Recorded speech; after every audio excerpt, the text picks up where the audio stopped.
Halo Sobat Konfliks, kembali lagi nih bersama Rojali. Gimana kabar kalian semua nih guys? Semoga baik-baik saja ya guys. Apabila hari ini ada yang ulang tahun, Rojali ucapkan semoga panjang umur, banyak rezeki dan selalu diberi kesehatan. Oke guys, kita langsung aja bahas alur cerita film yang pasti sudah nggak asing lagi nih guys, tapi masih menarik untuk dibahas. Ya, video kali ini kita akan ceritain alur cerita film Upin Ipin dan Ultraman Reboot. Yuk langsung saja kita ke TKP.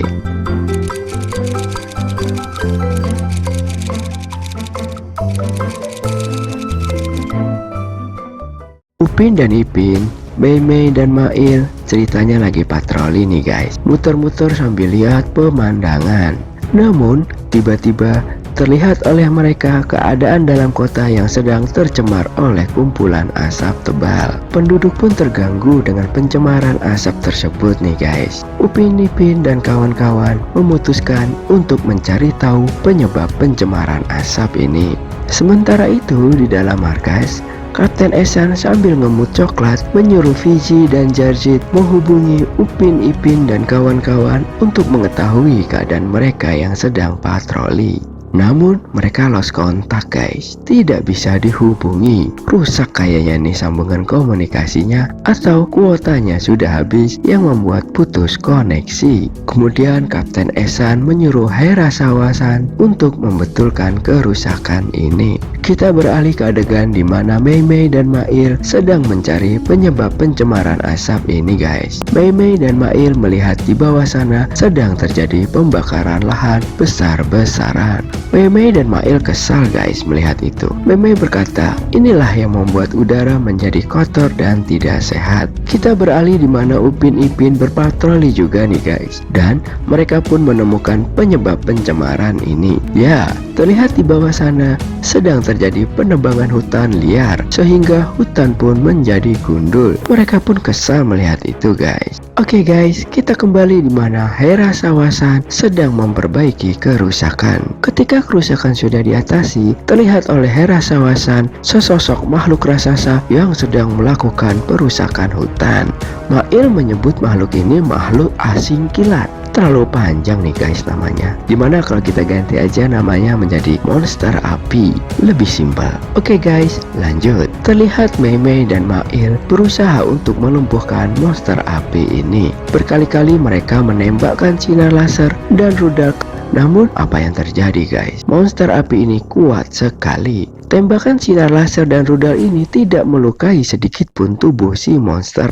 Melihat Mei Mei dan Mail dalam keadaan bahaya, Hera Sawasan bergegas membantu mereka. Ya, Hera Sawasan ini adalah Ultraman Reboot guys. Oh ya, sampai sekarang Rojali nggak tahu ya kenapa disebut Ultraman Reboot. Padahal Ultraman ini nggak pernah nyari gara-gara atau keributan guys. Atau karena sering datang menolong dalam sebuah keributan. Nggak tahu juga deh guys. Bagi Sobat Konfliks yang tahu kenapa disebut Ultraman Reboot, tulis di kolom komentar ya guys. Yuk kita lanjut dulu. Terlihat juga dari layar monitor Upin dan Ipin bahwa Mei Mei dan Mail dalam keadaan bahaya. Mereka pun bergegas menolong Mei Mei dan Mail. Tiba di lokasi, Upin Ipin pun langsung disambut oleh tembakan api si monster ini guys. Pesawat mereka pun terkena tembakan si monster api ini dan meluncur terjatuh ke bawah. Hera Sawasan pun yang telah tiba di lokasi segera berubah menjadi Ultraman Reboot nih guys, dan berhasil menangkap pesawat Upin dan Ipin yang sedang terjatuh.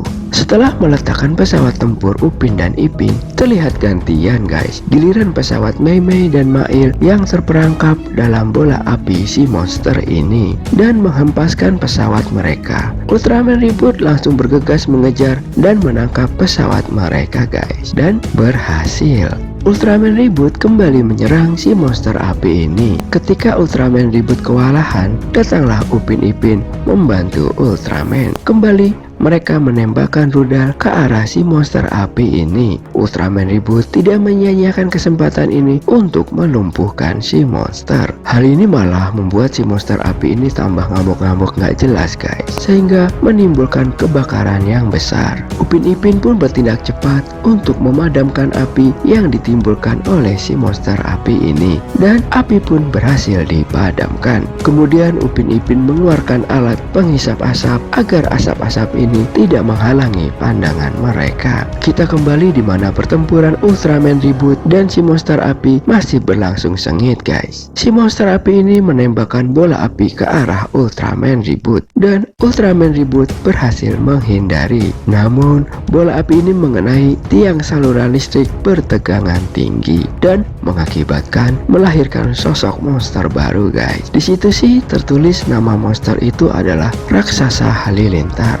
Tapi kayaknya namanya ini nggak cocok deh guys. Monster ini kan lahir akibat tegangan listrik yang tinggi, bukan dari halilintar atau petir. Akhirnya Rojali berinisiatif mengganti namanya menjadi monster listrik, biar gampang juga disebutnya. Oke guys, kita lanjut. Ngelihat monster listrik ini, Mei ketakutan guys. Dan Mail pun menenangkan Mei dengan mengatakan, santai aja napa sih? Ngapain takut? Tenang, kan ada Ultraman Reboot. Oke guys, kita tinggalin dulu si monster listrik ini. Kita kembali lagi ke pertempuran antara Ultraman Reboot dan si monster api. Kayaknya kelamaan nih guys kalau kita ikutin pertempuran mereka. Bisa-bisa buang-buang kota. Oke guys, Rojali persingkat aja ya. Akhirnya si monster api ini dapat dikalahkan oleh Ultraman Reboot guys. Kita kembali ke adegan di mana si monster listrik ini nyasar guys. Nyasar ke perkotaan yang padat penduduknya. Kayaknya dia lagi bingung nih mau kemana.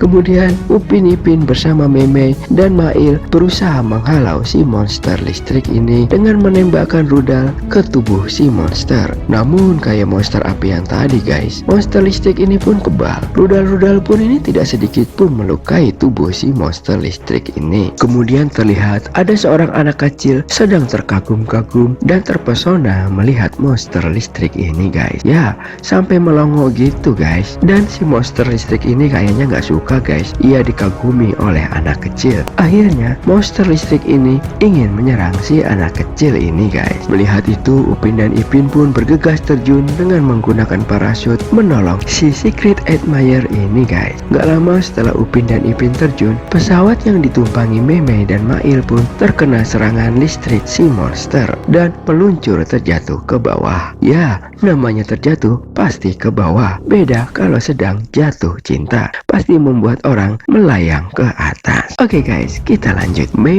dan Mail pun selamat dengan terjun menggunakan parasut. Kita kembali di mana akhirnya Upin dan Ipin berhasil meraih si anak kecil ini guys dan membawanya lari untuk menghindari serangan si monster listrik. Monster listrik ini pun menembakkan sinar listrik ke arah mereka. Namun serangan ini berhasil dihalau oleh Ultraman Reboot yang baru datang. Abis nyasar juga kayaknya nih si Ultraman baru nyampe. Oke lanjut. Kemudian terjadilah pertempuran yang sengit antara Ultraman Reboot dan monster listrik ini. Beberapa kali Ultraman Reboot berhasil dibuat kewalahan oleh serangan-serangan monster listrik ini yang lagi galau nggak tahu arah jalan pulang. Singkat cerita lagi, tanpa harus membuang-buang kuota, akhirnya monster ini dapat dikalahkan oleh Ultraman Reboot dan monster ini akhirnya dibuang jauh sampai keluar angkasa oleh Ultraman Reboot. Mudah-mudahan di sana itu rumahnya ya guys. Kasihan dia, gara-gara monster api dia jadi nongol di bumi. Akhirnya bumi dapat diselamatkan guys. Bumi kembali hijau dan bebas dari pencemaran udara. Selesai. Kesimpulan dari film ini adalah, menurut Rojali seharusnya yang patroli itu si Hera Sawasan atau Ultraman Reboot. Jadi kalau ada kendala atau masalah langsung bisa diatasi. Hahaha, bercanda ya guys. Jadi kesimpulan yang benarnya adalah, yuk kita jaga baik-baik bumi kita ini guys. Jangan sampai rusak oleh tangan-tangan yang tidak bertanggung jawab, yang hanya memikirkan kepentingan pribadi atau golongan. Kita wariskan bumi ini, bumi yang bersih, hijau dan indah untuk anak cucu kita nanti ya guys. Terima kasih.